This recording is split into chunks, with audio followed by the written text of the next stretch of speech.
இயேசுவின் நாமத்தினால உங்கள் அனைவரையும் இந்த be encourage by God's word சீரீஸ்க்கு நான் வரவேற்கிறேன். நீங்க எல்லாருமே கிறிஸ்துக்குள்ள நல்லா இருக்கீங்கிறத நான் விசுவாசிக்கிறேன்.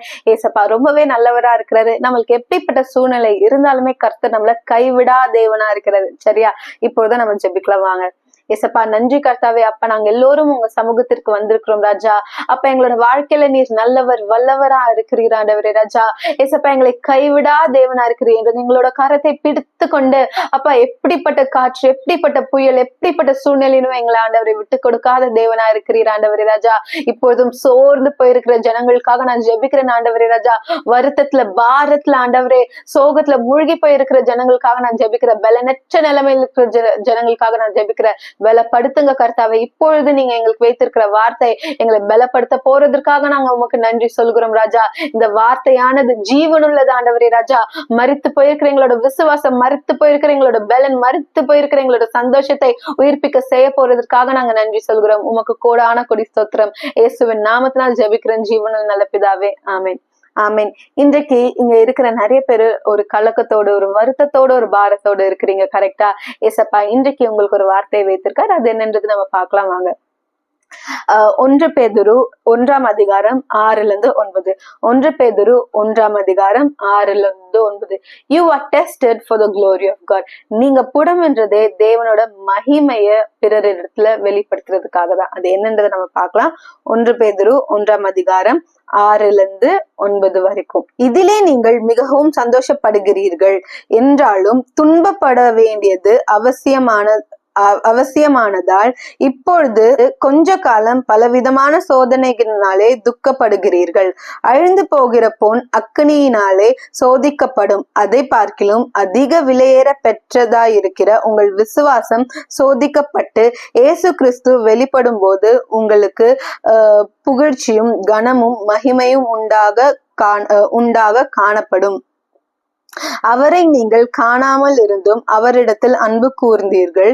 இப்பொழுது அவரை தரிசியாமல் இருந்தும் அவரிடத்தில் விசுவாசம் வைத்து சொல்லி முடியாததும் மகிமையால் நிறைந்ததுமாய் இருக்கிற சந்தோஷம் உள்ளவர்களாய் களி கூர்ந்து உங்கள் விசுவாசத்தின் பலனாகிய ஆத்தும ரட்சிப்பை அடைகிறீர்கள்.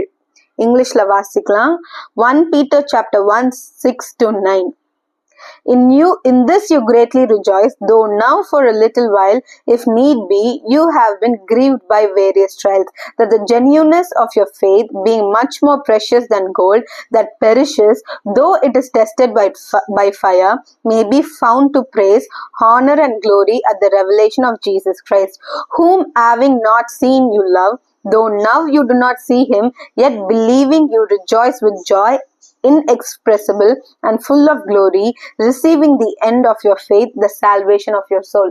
ஆமென். இந்த இடத்துல வசனம் என்ன சொல்லுது அப்படின்னா, நீங்க பலவிதமான சோதனைகளை நீங்க பார்த்தா கூட இந்த விசுவாச பரீட்சை உங்களை கர்த்தருடைய நாம மகிமைப்படுறதுக்காக தான் இதெல்லாம் கர்த்தர் அனுமதிக்கிறார் அப்படின்னு. உங்கள் விசுவாசம் சோதிக்கப்பட்டு இயேசு கிறிஸ்து வெளிப்படும் போது உங்களுக்கு புகழ்ச்சியும் கனமும் மகிமையும் உண்டாக காணப்படும் அப்படின்னு வசனம் சொல்லுது. அதாவது அழிந்து போகிற பொண்ணை கூட அக்கினினாலே சோதிக்கப்படுகிறது. அதே போலதான் அதை பார்க்கிலும் ரொம்ப விலையேர்ந்த உங்களோட விசுவாசம் சோதிக்கப்படும் போது தேவ நாமம் அந்த இடத்துல மகிமைப்படுது. அது மட்டும் இல்ல, உங்களுக்கு கனமும் புகழ்ச்சியும் அதே போல மகிமையும் உண்டாக கடவுது. சோ இன்றைக்கு கர்த்தர் சொல்கிறார், சோர்ந்து போகாத. இன்னொரு வசனம் என்ன சொல்லுதுன்னா 8-9, நீங்க அவரை காணாம இருந்தோம், நீங்க அவர் மேல அன்பு கூர்ந்தீங்க. நீங்க அவரை தரிசிக்கலனாலும் அவர் மீது நீங்க விசுவாசமா இருந்தீங்க. அவரை நீங்க நேசிச்சீங்க, அவரோடய நீங்க இருந்தீங்க அப்படின்னு சொல்லப்படுது. அதனால என்ன அப்படின்னா 9ஆம் வசனம், உங்கள் விசுவாசத்தின் பலனாகிய ஆத்தும ரட்சிப்பை அடைவீர்கள். இப்படிப்பட்ட சூழ்நிலையில கூட நீங்க கர்த்தரை விடாம கர்த்தரை பிடித்து கொண்டு இருந்ததுனால இதற்கான பலன் நீங்க ஆத்தும ரட்சிப்பை பெறுவீங்கன்னு வசனம் சொல்லுது. சோர்ந்து போயிடாதீங்க, கர்த்தர் உங்களோட தான் இருக்கிறாரு.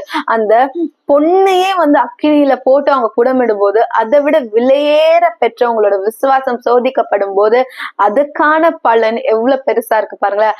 ஆத்மாவின் ரட்சிப்பு. இந்த இடத்துல நீங்க சோதிக்கப்படுறீங்கன்னா நீங்க புகழ்ச்சி அடைய போறீங்க, கனம் பெற போறீங்க. இந்த இடத்துல உங்களுக்கு ஆண்டவர் ஒரு மகிழ்ச்சியை கொடுக்க போறாரு. ஆண்டவர் உங்களுக்கு ஒரு மகிமையை கொடுக்க போகிறாரு. கர்த்தர் இந்த சூழ்நிலையில உங்களை அப்படியே விட்டுடவே மாட்டார். அதை ஞாபகம் வச்சுக்கோங்க. all you have to think is the Lord is with you and he will never leave you nor forsake you. வாங்க இப்பொழுதும் ஜெபிக்கலாம். அப்பா நன்றி கர்த்தாவே, இந்த வார்த்தை மூலியமாக எங்களோட பேசு, எங்களோடு இடைப்பட்டு எங்களுக்கு ஆண்டவரே ராஜா ஒரு ஒரு ஒரு சமாதானத்தை நீர் கட்டளையிட்டதற்காக உமக்கு கோடான கொடி ஸ்தோத்திரம். எங்களை கைவிடா தேவனா இருக்கிறதற்காக நன்றி. இப்பொழுது கூட யாரெல்லாம் விசுவாச பரீட்சையை அப்பா ஆண்டவரே ராஜா அப்பா ஃபேஸ் பண்ணி கொண்டு இருக்கிறார்களோ அதுல நிலைத்து நிற்க அப்பா ஒரு பாடு உபத்திரவத்தையும் மேற்கொள்ள பிள்ளைகளுக்கு உதவி செய்யுங்க. இயேசுவின் நாமத்தினால் ஜெபிக்கிறேன் ஜீவனில் நல்ல பிதாவே, ஆமீன் ஆமீன். God bless you. Have a blessed day.